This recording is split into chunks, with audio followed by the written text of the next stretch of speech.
Shalom. Selamat datang di channel Membaca Alkitab.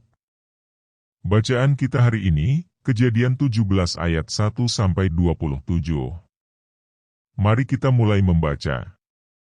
Kejadian 17 ayat 1-27. Sunat sebagai tanda perjanjian Allah dengan Abraham. Ketika Abram berumur 99 tahun, maka Tuhan menampakkan diri kepada Abram dan berfirman kepadanya, "Akulah Allah yang Maha Kuasa, hiduplah di hadapanku dengan tidak bercela.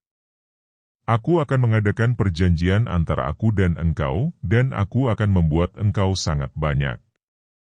Lalu sujudlah Abram, dan Allah berfirman kepadanya, "Dari pihakku, inilah perjanjianku dengan engkau akan menjadi bapa sejumlah besar bangsa. Karena itu namamu bukan lagi Abram, melainkan Abraham, karena engkau telah kutetapkan menjadi bapa sejumlah besar bangsa. Aku akan membuat engkau beranak cucu sangat banyak, engkau akan kubuat menjadi bangsa-bangsa, dan daripadamu akan berasal raja-raja. Aku akan mengadakan perjanjian antara aku dan engkau serta keturunanmu turun-temurun menjadi perjanjian yang kekal, supaya aku menjadi Allahmu dan Allah keturunanmu.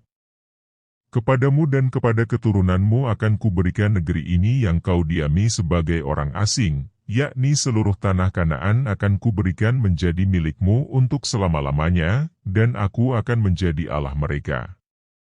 Lagi firman Allah kepada Abraham, "Dari pihakmu, engkau harus memegang perjanjianku, engkau dan keturunanmu turun-temurun. Inilah perjanjianku, yang harus kamu pegang, perjanjian antara aku dan kamu serta keturunanmu, yaitu setiap laki-laki di antara kamu harus disunat. Haruslah dikerat kulit khatanmu dan itulah akan menjadi tanda perjanjian antara aku dan kamu. Anak yang berumur 8 hari haruslah disunat, yakni setiap laki-laki di antara kamu, turun-temurun, baik yang lahir di rumahmu, maupun yang dibeli dengan uang dari salah seorang asing, tetapi tidak termasuk keturunanmu. Orang yang lahir di rumahmu dan orang yang engkau beli dengan uang harus disunat, maka dalam dagingmulah perjanjianku itu menjadi perjanjian yang kekal. Dan orang yang tidak disunat, yakni laki-laki yang tidak dikerat kulit khatannya, maka orang itu harus dilenyapkan dari antara orang-orang sebangsanya, ia telah mengingkari perjanjianku." Selanjutnya Allah berfirman kepada Abraham, tentang istrimu Sarai, "Janganlah engkau menyebut dia lagi Sarai, tetapi Sarah, itulah namanya. Aku akan memberkatinya, dan daripadanya juga aku akan memberikan kepadamu seorang anak laki-laki, bahkan aku akan memberkatinya, sehingga ia menjadi ibu bangsa-bangsa, raja-raja bangsa-bangsa akan lahir daripadanya." Lalu tertunduklah Abraham dan tertawa serta berkata dalam hatinya, "Mungkinkah bagi seorang yang berumur 100 tahun dilahirkan seorang anak dan mungkinkah Sarah, yang telah berumur 90 tahun itu melahirkan seorang anak?" Dan Abraham berkata kepada Allah, sekiranya Ismail diperkenankan hidup di hadapan Mu. Tetapi Allah berfirman, "Tidak, melainkan istrimu Sarahlah yang akan melahirkan anak laki-laki bagimu, dan engkau akan menamai dia Ishak, dan aku akan mengadakan perjanjianku dengan dia menjadi perjanjian yang kekal untuk keturunannya.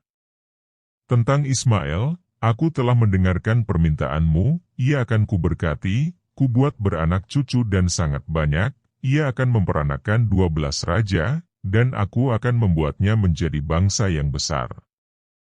Tetapi perjanjianku akan kuadakan dengan Ishak, yang akan dilahirkan Sarah bagimu tahun yang akan datang pada waktu seperti ini juga." Setelah selesai berfirman kepada Abraham, naiklah Allah meninggalkan Abraham. Setelah itu Abraham memanggil Ismail, anaknya, dan semua orang yang lahir di rumahnya, juga semua orang yang dibelinya dengan uang, yakni setiap laki-laki dari isi rumahnya, lalu ia mengerat kulit khatan mereka pada hari itu juga, seperti yang telah difirmankan Allah kepadanya. Abraham berumur 99 tahun ketika dikerat kulit khatannya. Dan Ismail, anaknya, berumur 13 tahun ketika dikerat kulit khatannya.